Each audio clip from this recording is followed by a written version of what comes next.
x, x plus 2, x plus 4, x plus 6, x plus 8 என்ற தரவின் சராசரி 11 எனில் முதல் 3 தரவுகளின் கூட்டு சராசரி என்னன்னு கேட்குறாங்க. ஸோ சராசரி என்ன பண்ணணும், இந்த வேல்யூலாம் ஃபர்ஸ்ட் ஆட் பண்ணணும். மொத்தமாக பாருங்க 1 2 3 4 5 5 எக்ஸ் இருக்கு. 5 X plus so 2 plus 4 plus 6 plus 8 20 5 plus 20 வகுத்தல் 1 2 3 4 5 தரவு இருக்கு.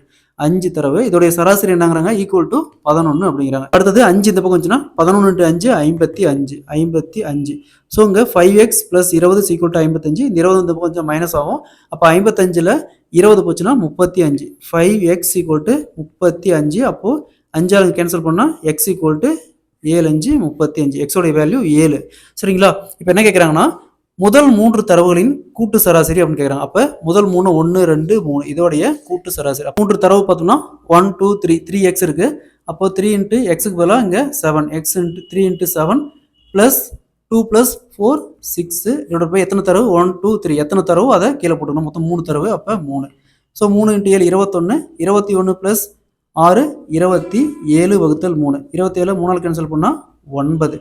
ஸோ இதோட ஆன்சர் will be முதல் 3 தரவுகளின் கூட்டு சராசரி 9. Option A is the correct answer. அதே மாதிரி இந்த சம் பாருங்க x, x plus 2, x plus 4, x plus 6, x plus 8 என்ற தரவுகளின் கூட்டு சராசரி 20 எனில் x இன் மதிப்பு என்னன்னு கேட்டிருக்காங்க. இந்த சம சால்வ் பண்ணி இதன் ஆன்சரை கமெண்ட்ல போடுங்க.